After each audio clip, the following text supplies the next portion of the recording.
So let's get started. Today's presentation of, trying to go through two screens at once. Nope, not that one. Of virtual learning with historical primary resources. And the two presenters are Aimee Bachari, who is the education director at the Steamship Historical Society. She uses primary sources from Ship History Center archives based in Warwick, Rhode Island, to create STEAM and social studies curriculum for society's remote learning program and STEAMing into the future. The website is www.shiphistory.org. The co-presenter today is Chris Koutros, who's taught chemistry for 16 years and is the NEACT Southern Division Chair. He's earned his bachelor's degree from the College of the Holy Cross and a master's in chemistry from UMass Boston with a M.Ed in instructional technology from Bridge State University. He has extensive experience with POGIL, integrating technology in a BYOD environment and giving students strong lab experiences. Chris is usually in his element. His wedding ring is tungsten, and he enjoys skiing on carbon titanium skis and sailing in a carbon fiber mast and taking walks with his black lab beaker. Oh my God, you are such a nerd. Let's welcome the two presenters.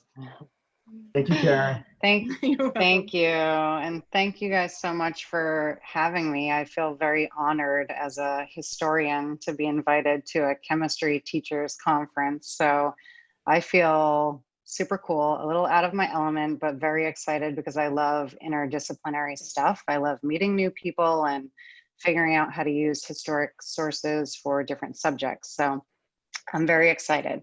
I was gonna ask everybody who has heard of the Steamship Historical Society of America. Do we, other than maybe the people, because I see some faces like Sue, I believe you were at the professional development workshop that we held, but I'm gonna guess that it's not a lot of you. I hadn't heard of the Steamship Historical Society. I grew up in Southern Massachusetts. I was born in Rhode Island. I got my undergrad at UMass Dartmouth in history, and I still hadn't heard of the organization, so do not feel bad. We're kind of like a hidden gem of Rhode Island, I like to say. So I'm gonna start just by sort of explaining what the organization is and what we do. So the Steamship Historical Society was founded in 1935 by a group of older white men who are very interested in the history of steamships, and they had these like great collections, and they really wanted to get together and kind of nerd out about ships. And so we lovingly call these people shipsters. So they started this organization, and they held meetings and they did discussions and things like that. And it has really evolved over time. So we're a member-run organization. We mentioned the Ship History Center is in Warwick, Rhode Island. It's right on Post Road. Near the airport. So the organization does a variety of things. At the Ship History Center, we have a small little museum, a reference library, a research center, archive, meeting space. We also have our offices there. Another thing that the organization does is we publish a quarterly magazine called Power Ships Magazine. So whoever is a member of the organization gets this great magazine, lots of interesting articles there. And then one of the really important things that the organization wanted to do for a very long time was to start an education program, because that sort of is the main point of the mission, is to share this history, right? And so how do you do that if nobody even knows who we are? So the education program was really a means to an end for that. And so we received a couple of grants. We did get the National Park Service Maritime Heritage Grant, which was awesome because it was a federal grant. And we have gotten a couple local grants, and we have lots of donors and things like that. So we launched the education program on National Maritime Day because we love to include all sorts of ship puns and ship stuff whenever we do anything. So that's May 22nd in 2018. Here's just a little image you can see of sort of what the Ship History Center looks like. This is in the basement, which is where the archive is located. And so we had some students from the Rocky Hill School come and visit. They looked at primary sources and they worked with their teacher to create iBooks based on whatever topic interested them. So some of them did the differences in food by class, so first class, third class, things like that.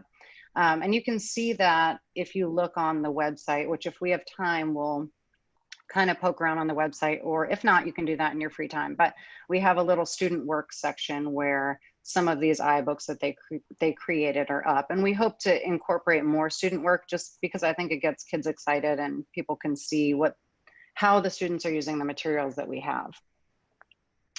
So what do we even have in the archives? We have an ungodly amount of stuff. I mean, so much stuff, from ship plans and drawings and blueprints, ephemera, which is like a preservation word, I guess, more of a history word for like one-off promotional or paper goods. So like brochures, or even maybe like a ship menu or a napkin, things like that. Newspaper clippings, film, video, audio recordings. Actually, a lot of the film and video that we have, we've started converting, and we have a YouTube channel. So I'm starting to incorporate that into education as well. There's a little theater tab, so you'll see that on the website. There'll be more coming soon in that regard. But we also have lots of company records, ship logs, lots of ship logs, a lot of different types of objects. So like navigational tools, things like that, artifacts. We even have some beautiful fine arts paintings, tons of images, tons and tons of images, so many.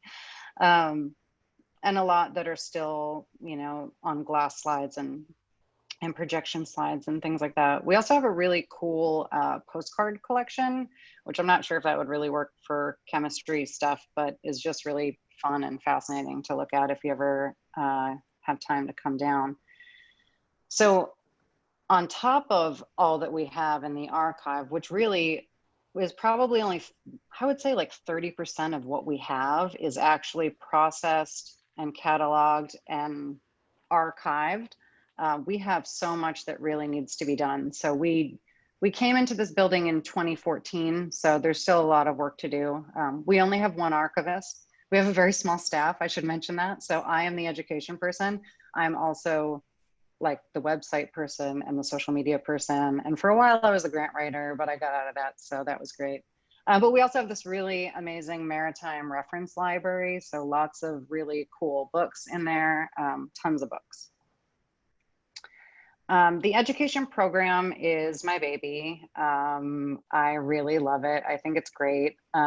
It's a 100% free resource. So what we try to do is find materials in the archive that could work for a lesson. So using the sources to create lessons for STEAM and social studies subjects, hence steaming into the future. And also, you know, another like little steamship pun there.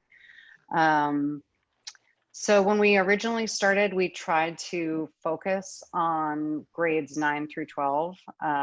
Those were the sort of like teacher focus groups that we did. We focused on that area. Now we're trying to get more materials on there, more for middle school, more for elementary school, or just adapting what we have to work for all grade levels. The website is responsive, so you can use it on a cell phone, you can use it on an iPad, on a computer. We thought that was pretty important because you just never know. A lot of people are using more mobile devices now to access the internet than ever before. So, and sometimes I read some statistic, I think it's like 1 in 5 people use their smartphone as their only source of internet access. So we thought that that was really important to make sure that it was accessible and usable on any device. Obviously, I mean, I think it looks better on a desktop because then you get more of a beautiful page layout, but on mobile, it's great too. So I think one of the things we should talk about, because obviously everybody's sort of having to move to online learning. I'm not sure what the situation is for all of you. I know it's kind of like district by district, and I don't know, it's much different. I'm in Texas, I should tell you. So it's kind of different here as well. But I think it's important to think about the benefits of online learning, because I think a lot of us are kind of like down on the pandemic and just feeling like, you know, missing the in-person interaction and with students. And I can only imagine in the science discipline, you know, like how do you do labs and all these things? It's all these really important questions to think about. But I do think there's a lot of benefits to online learning. So I also made a web page. You can kind of look at this in more detail. It's listed under the education tab on the main website, on the main menu there. So I think in terms of access, it's an interesting point, because it gives more access to people, say like around the country, because we are a small nonprofit. Like I said, a lot of people don't even know we exist, and to get people to come into Warwick to look at these sources is challenging. So having a totally online based education program is really cool, because we get, you know, I can look at the Google Analytics and see that we have users in Italy or, you know, wherever, all over the world. So that's cool. But I do think there is issues, as we all know, with the digital divide, and, you know, whether students have access to technology at home and internet.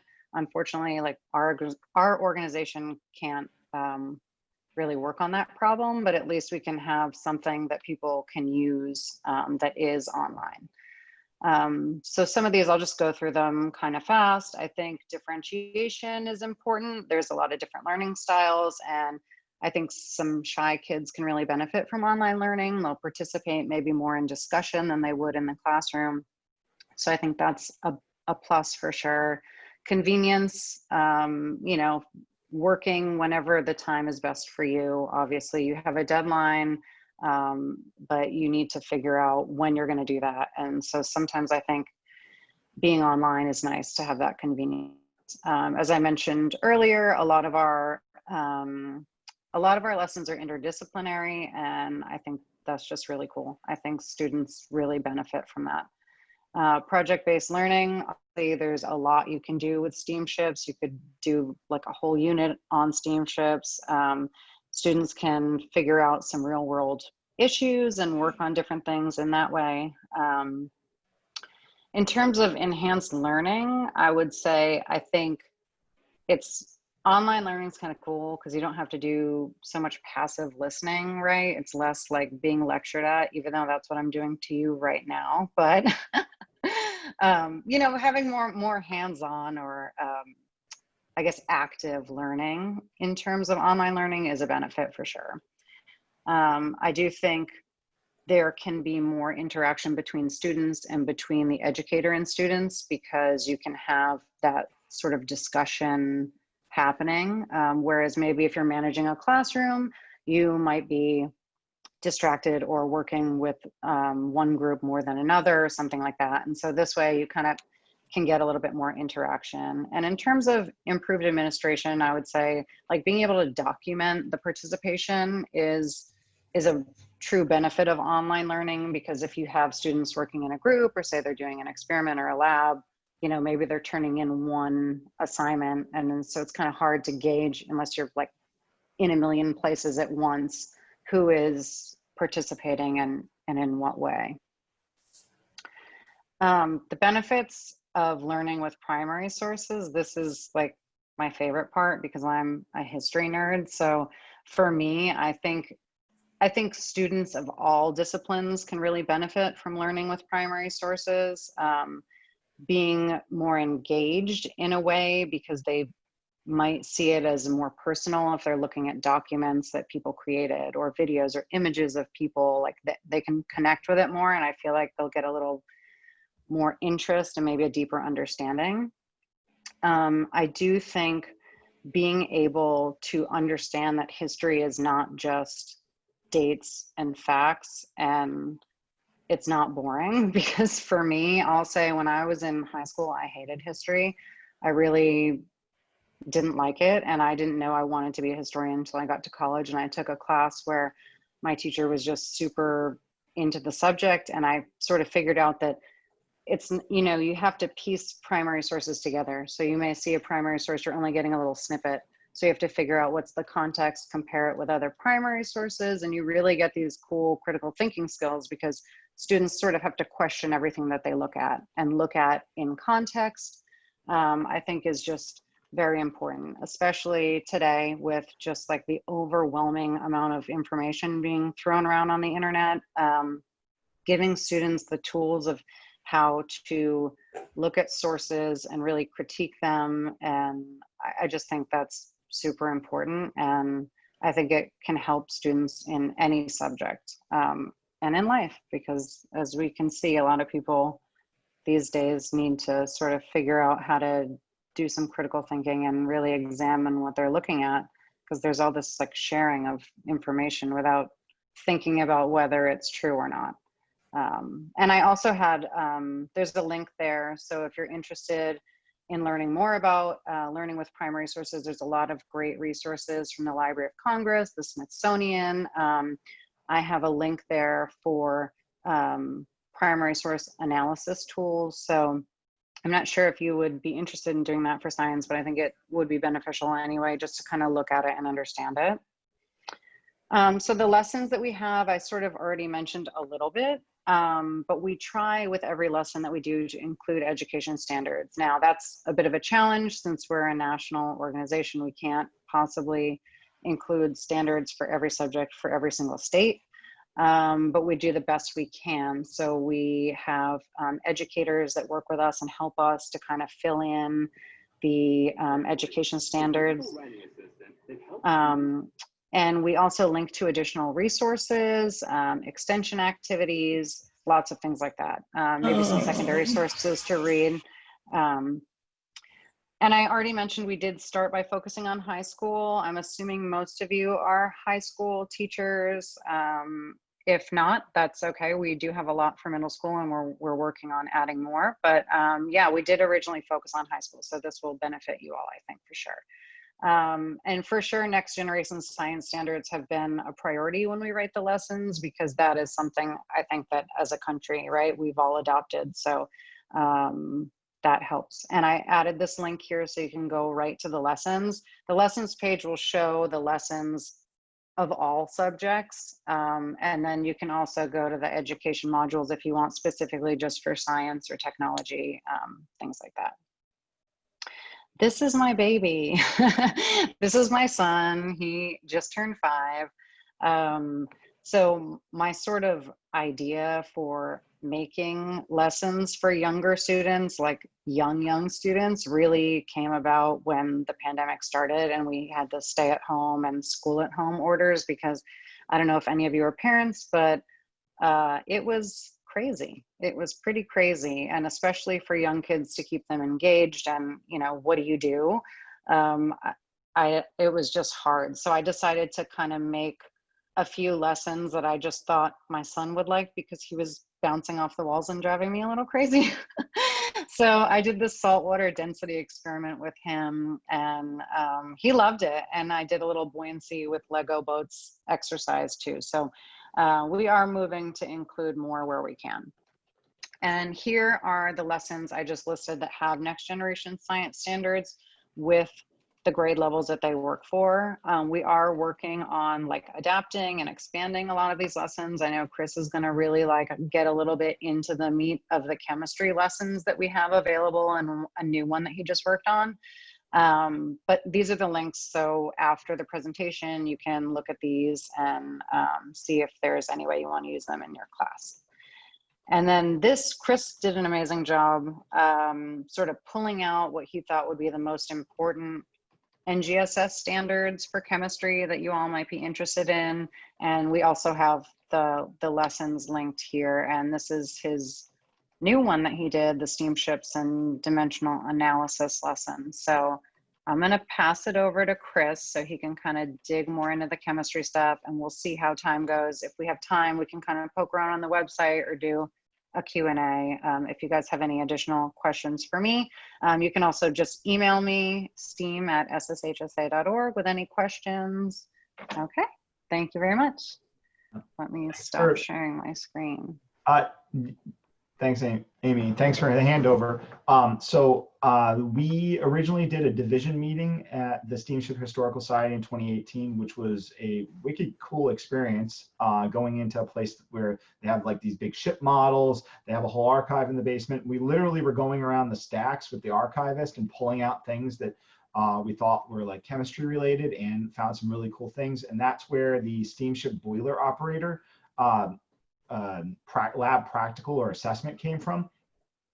So I developed that with Aimee and did that with my students. I did all different levels. I did standard to AP, and it was a really great opportunity for kids to kind of think through like a little mini experiment that they would do with hard water that might have come from a steamship boiler and what that meant, and also read about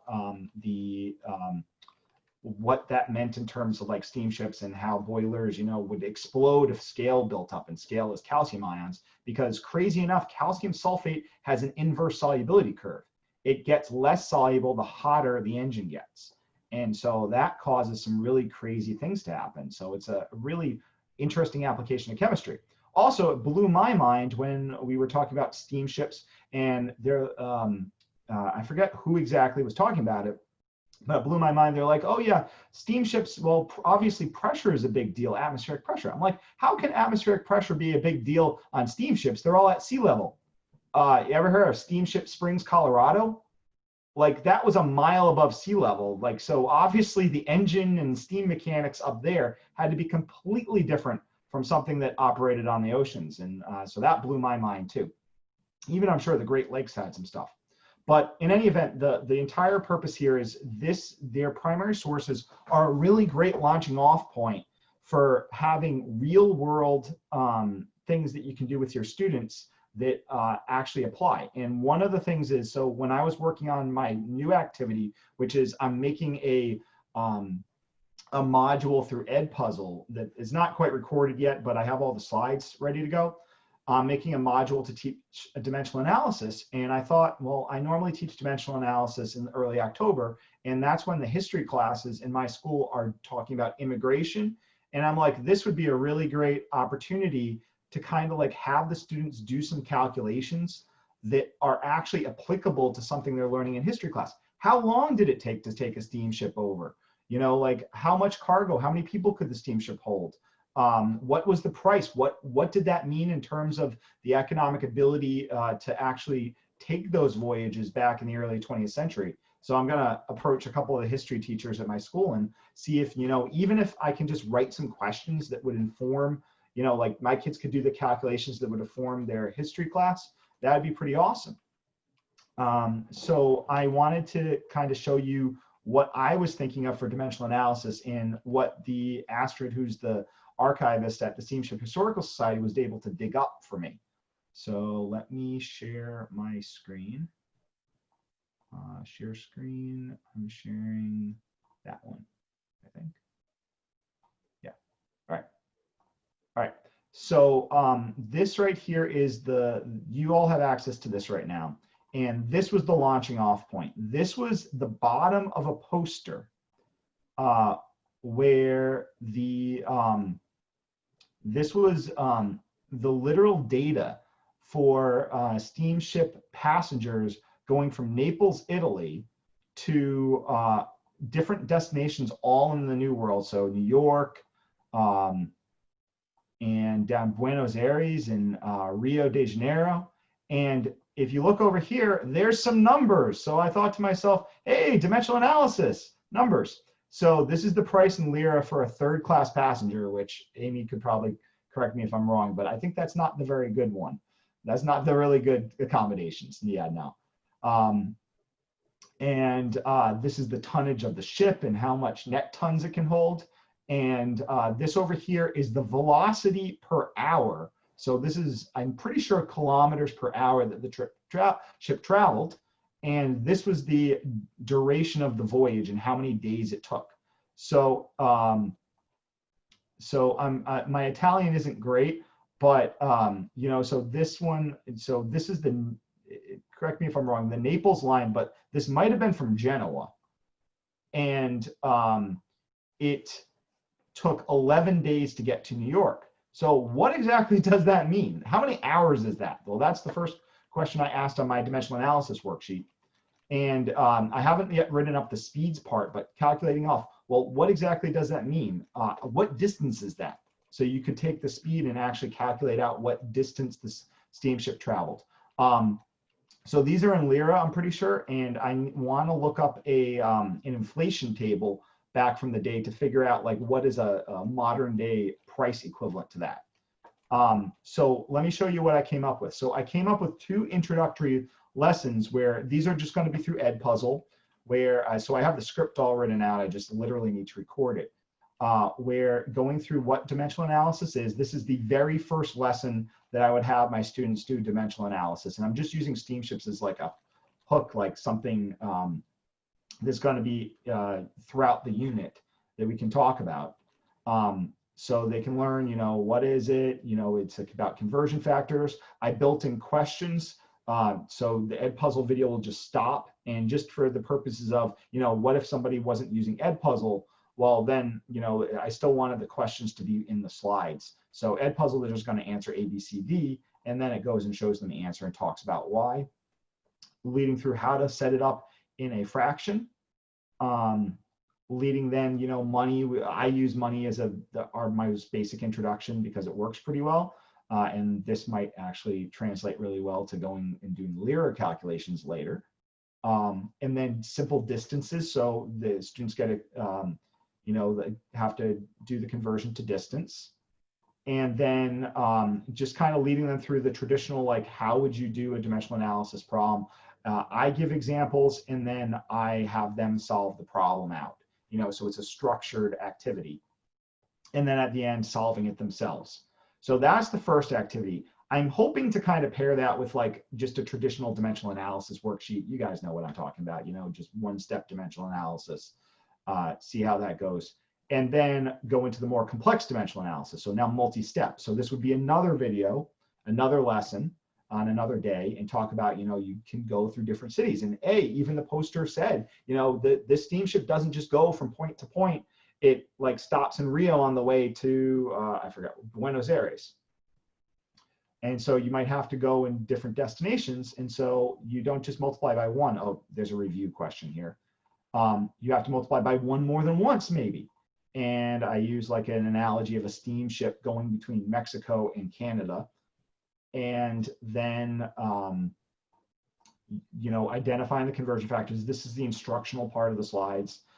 Plugging it all in, calculating it, and talking about the math and how it simplifies, because, you know, students, we need to be very explicit about the math and how, like, they don't even understand a fraction bar is division sometimes. So you have to be really explicit about that. And then go to, okay, now you have to plan it yourself. If you have this problem that goes from weeks to hours, what's a good unit to use between that? And so pick one, you know, days, hopefully. And then what would be the first conversion that you would use to solve the problem? And, you know, I want to talk about the fact that, you know, like, this is a valid conversion. It's just not a really useful one because you can't look it up and you don't know off the top of your head. Plus it's upside down. And so, you know, use that conversion. I tried to color code things so they're a little more, you know, like we can see the cancellation a little bit. And then what's this last conversion? And then finally solving the problem out yourself. And so that would be the introduction then. So this is where I kind of ran out of time.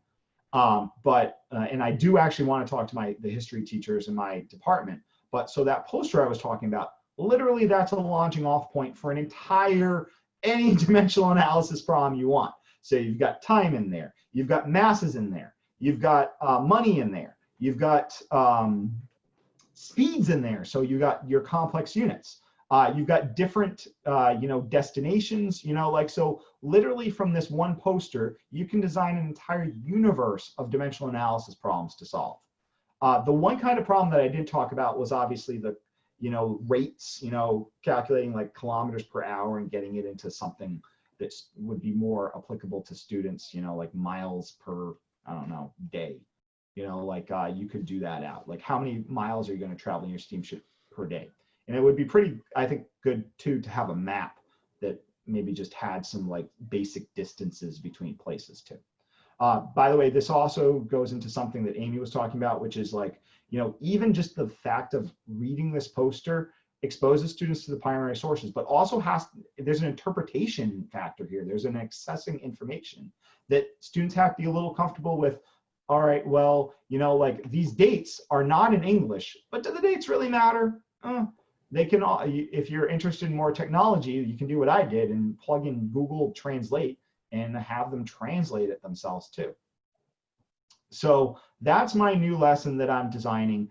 I really needed, I thought, a lesson to teach dimensional analysis remotely, because by the time I get there, it's not going to be something that I'm going to be able to do with my students. And I think me boringly solving out problems on document camera, I don't think that's going to work. So this is a self-contained activity that at least goes through the first two parts of dimensional analysis, has the steamship factor. Like I said, I'm going to talk to the history teachers, try to get some cool stuff with that. So I would like to take some questions in a little bit, but before I do that, I just want to talk about some of our other activities that we did. So this was the boiler operated lab practical. Obviously, practical is not going to work, but I decided that I'm going to adapt this for my AP students as a review of solution chemistry at the beginning of the year. And so this is about calcium ions being dissolved in water, making hard water. So you've got solubility. Just the basic idea here is you can go and address this in terms of solubility. You can have them read a solubility curve for gases as well as solids. You can have, I really want to have a question for my AP kids. I haven't written this yet, but I'm going to, and I'll put this in the folder when I finally do. That they have to draw the ion and show the shell of hydration for the ion when it's dissolved. And just in general, it would be really great. I think this is a great launching off point to a lot of different topics that AP students are going to have to do early in the year. So I'm going to do that. And this is the document that we made before. I also wanted to talk about, dimensional analysis is more Chem 1, but there's some other even like more basic activities. When we were when we did our division meeting, we talked about the aluminum boat, and some of you might do aluminum boat, so I got these pictures from another teacher who does it. This is hopefully as safe a possible at-home activity that you could do as possible. Just having your students graph or design, aluminum boats and float them in a sink even, stoppered sink, and see how many pennies or something that it can hold. It'd be a great challenge just to have students kind of work on that alone. And that's really basic data analysis, data collection. It's also a really great way to build groups. I've used it in group building activities in class, and a lot of other teachers have used it as a group building activity, but you can build a virtual group with it too. You can have the students collaborate on their own design. I'm trying to convince my school to give us some long blocks for online learning, like once a week maybe, to have a long block. And this would be a really great way to kind of just, build some online groups and establish those norms so students can communicate well with each other. So that's like really basic team building activity, might be a really great one for beginning of the year. And then finally, I just wanted to talk about, so Aimee's gonna go through the website and talk about some of the other activities, and I'll interject when, some of my ideas where I wanna start incorporating them more. But the last thing is, this document is when we went through the archives, we found tons of different kind of just raw data that you can play with. So this is thermodynamical data that kind of just like, even like you can do like bond energies off of this. You can do delta H's off of this. You can talk about calorimetry off of this stuff, even in Chem 1. And so there's some thermodynamics data here. This is really cool. This is explosion chart with pressure dependence of explosions. So those are always fun. And then we have some solubility information down here. So when you're in a boiler, what kind of compounds are in it? How soluble are they? Silicates are not very soluble. Here are some solubility numbers. This is from this was our inspiration for the boiler practical where this was from a merchant marine school like training manual where merchant marine boiler operators had to go from. And so I had never seen anything like it. It was like real hands-on chemistry for people who have to deal with that, those kinds of engines, and then some solubility too. So that's all in the folder accessible to you. Aimee, did you have any thoughts?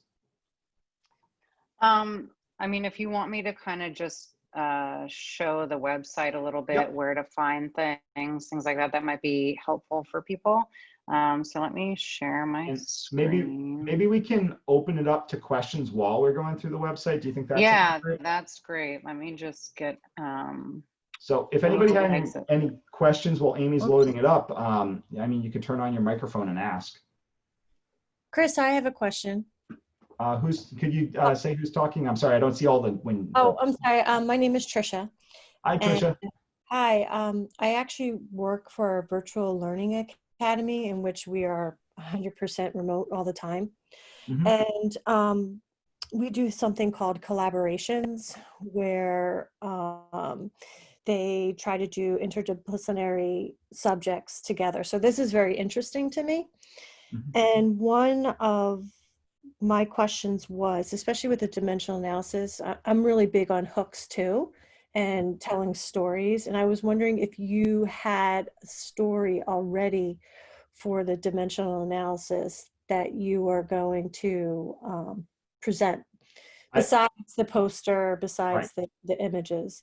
I would And really love to work with one of the history teachers in my school, like making, like I went to the escape room session yesterday, which blew my mind. And like, I think like formatting, like something like that, like making a story around it, not an escape room exactly, unless you're saying escape from Italy, which yeah, may have been a thing too. Well, yeah. But escape room, like just kind of like a profile of someone who came over. And Aimee actually has like that kind of stuff. You I have do, some yeah. profiles, Yeah. but like talking about that process and like just kind of wrapping students' brains about what exactly is that voyage going to be like. You know, like that is not necessarily a comfortable voyage. Yeah, I was thinking, one of the things I was thinking about too, as you were talking about the dimensional analysis, is that it would be really cool to compare the time it takes to travel. So like the time it took for a sailing vessel to travel across the ocean, and how the move from sail to steam technology really like accelerated so much in the global economy. So like the movement of people, I mean, immigration was the way that these steamship companies made a lot of their money. It wasn't on anything else. It wasn't the first class ticket sales. It was the third class, you know, the poorest of the poor leaving their country. So you could sort of talk about that. I mean, you could also bring, there's a lot of things written about, you know, awful seasickness, and some really famous people that they would know about who traveled on ships, and kind of compare that would be kind of an interesting hook too, which I'm sure the history teachers at the school would have, you know, something to add to that. I definitely think that that'd be a really cool extension to it. I mean, I'm even thinking like, you know, it blows my mind that all of those third class travelers way down in the dregs of the ship who were eating like the worst food, that they were essentially paying for the ship to go. And everybody went with those menus that Aimee has collections of like ship menus, like crazy food that they're all eating in the high, like the first class. And, you know, they were just paying for their fancy food essentially. I mean, I guess the other thing I'm thinking about is the ship itself, you know, that like background information, just to connect it to that board that you're showing me. Like, what do we know about that ship? Did it, you know, what's the history? Did it sink at one point, or, you know, like, you know, something that is a little dramatic that they might buy into. I think that's interesting too, because that's what Chris and I did for the boiler operator lab practicals. I sort of wrote like it was like a 1.5 page, I guess, kind of like very brief historical context text piece about, you Which is know, online. boiler explosions, and it's up there. But, you know, to kind of get students interested, it's like, oh, well, gosh, I never really thought about boiler explosions and how many people died and how that informed regulations and really changed the way things work. So yeah, I mean, Chris, if you want me to put something together, like a little historical one pager on the ship or the ship line, you know, all that stuff I think is important to have too, as like background reading. We'll talk. Maybe Aimee, you can just kind of like show people how to get into the website, and we go to some lessons, and then we can talk some more about some options, you know, what you think might be interesting. Yeah, so this is shiphistory.org, Steaming into the Future. When you first come onto the website, we have this little slider that goes around. I don't know why it's not going now. There it is. It's just because I was hovering over it or something. So you can see the lessons kind of flip by there. If you scroll down, you'll see the education modules. So if you wanted to find a science lesson, you could click in here. You can look at the categories. There's a little survey, things like that. So let me go over. Can you point out my favorite thing, which is down at the bottom right, the Creative Commons? What's your favorite thing? Oh, my Creative Commons disclaimer. Yeah. So I mean, everything is licensed under Creative Commons. So all the materials that we have, the videos, the primary sources, whatever we have, like it's totally free for any of you to use in whatever way you want. So you don't necessarily even have to take the lessons as they are. You could look at a lesson and be like, well, that's cool, but you know, it might be cooler if I did it this way, and kind of like take pieces of it and use it in your own way, which is awesome. I mean, if you do that also, I would love to know, because I can,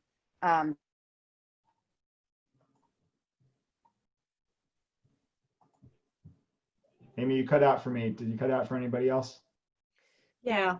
Oh, Aimee, we lost you. So Aimee was saying that, you know, one of the hardest things is they have a hard time. Then just two questions. You know, did you use it, or do you plan to use it, and how many students? Just purposely for grant writing and reaching out to donors, because the more information that we have, like this is really a valuable resource. Look at the numbers of people that are using it. It helps us to continue to do this for free. What were we going to say, Chris? Sorry. Aimee, your audio cut out in the middle. You were just saying that you really like it when you know people use the resources, and if they can get in touch with you or answer the survey question, that's great. Yeah, so definitely please do let me know. If you don't have time to email me or call me, I get that. I've spent a little bit of time putting these little forms at the end of the lessons just to figure out how many people are using them with how many students, because it helps us for fundraising. So up here we have our main menu. There's about, you can kind of look. I'm putting together an advisory council. If anybody's interested in volunteering for me, I would love that. I've already roped Chris into doing it, because I'm like, you're already doing it anyway. That's great. And so here's like the information about professional development workshops, some testimonials, and if you want to give us some feedback, that is always welcome. We love it. And, you know, like I mentioned, I'm a historian. So a lot of these things, like I have ideas for lessons, but you know, I need to speak with educators in the specific subjects to make sure that it makes sense for your curriculum and it's something that is helpful.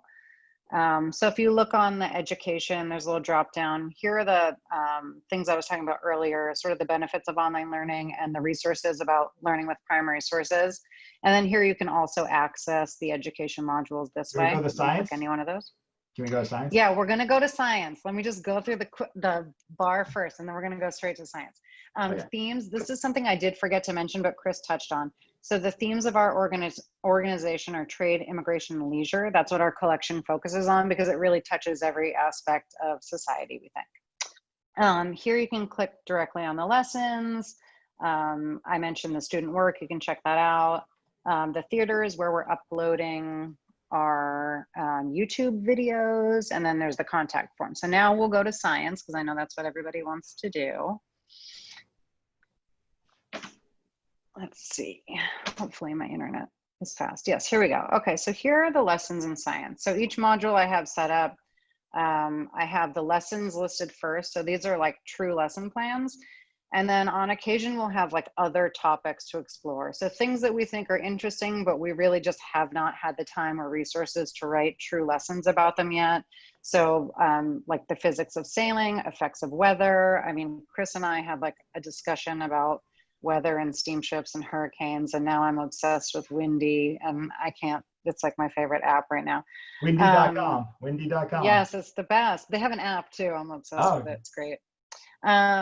And so we also list, like we have so many, I mentioned we have a 20,000 volume maritime reference library. So we try to, like, I know a lot of people can't really come in. Right now we're not open, obviously, pandemic stuff. But we do have like by appointment only when we are open to the public. But I know some people have a hard time getting to Rhode Island. So we try to think about, you know, what are maybe some secondary sources that students want to read or that teachers want to read to be able to use these lessons. So we, you know, have a couple of PDFs listed here. We like to add like some additional science resources, some things that make sense in terms of steamships. So like wind and ocean currents, I have to add Windy here. That's on my to-do list. Some Bill Nye the Science Guy. We love Bill Nye.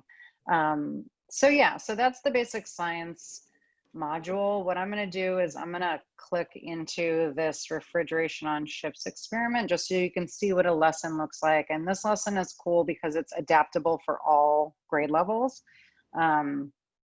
So this is kind of introducing students to the history of refrigerated shipping and how that impacts the types of foods we have and all that stuff. So this experiment is pretty cool. It's students can do, and it's something you can do at home because you can, you know, it's just figuring out how to keep ice cold, basically. So there's like a cool little lesson for that.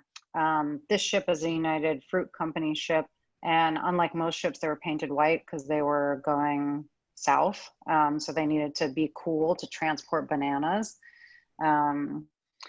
Yeah, so this one is really fun. I think this is a cool experiment to do.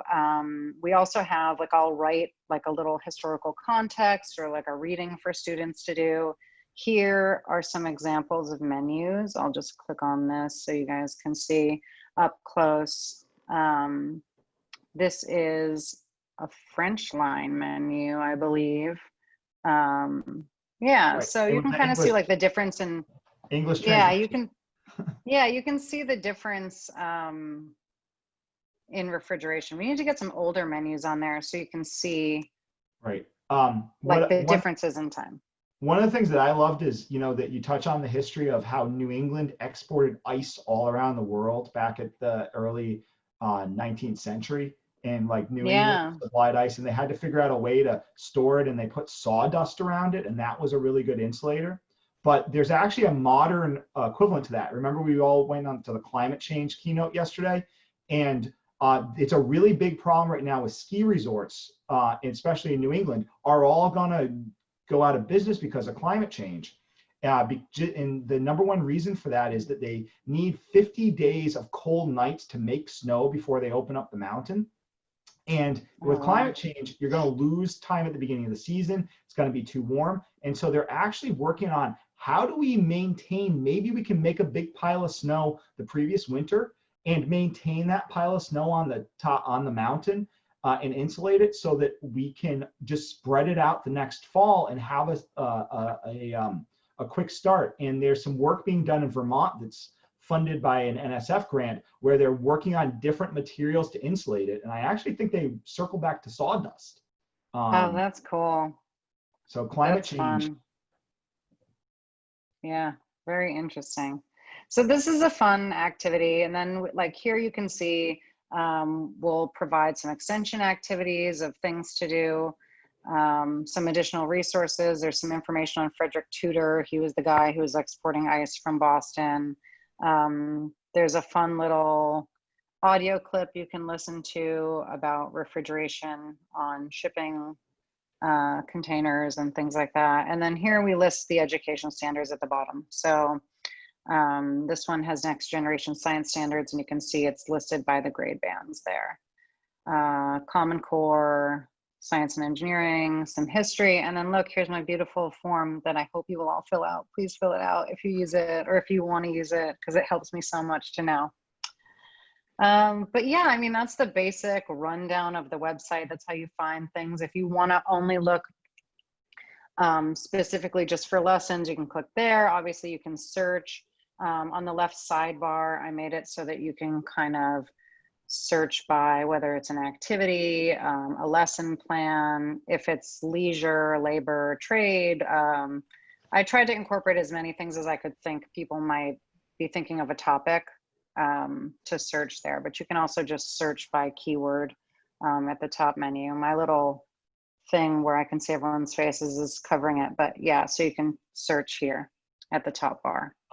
Aimee, can All I right. mention that you have the just like a library, the online like index of all the stuff that's in the SSHSA archive? Oh yeah, so if we And go to sshsa.org real quick, we have two separate websites. So my education website is separate.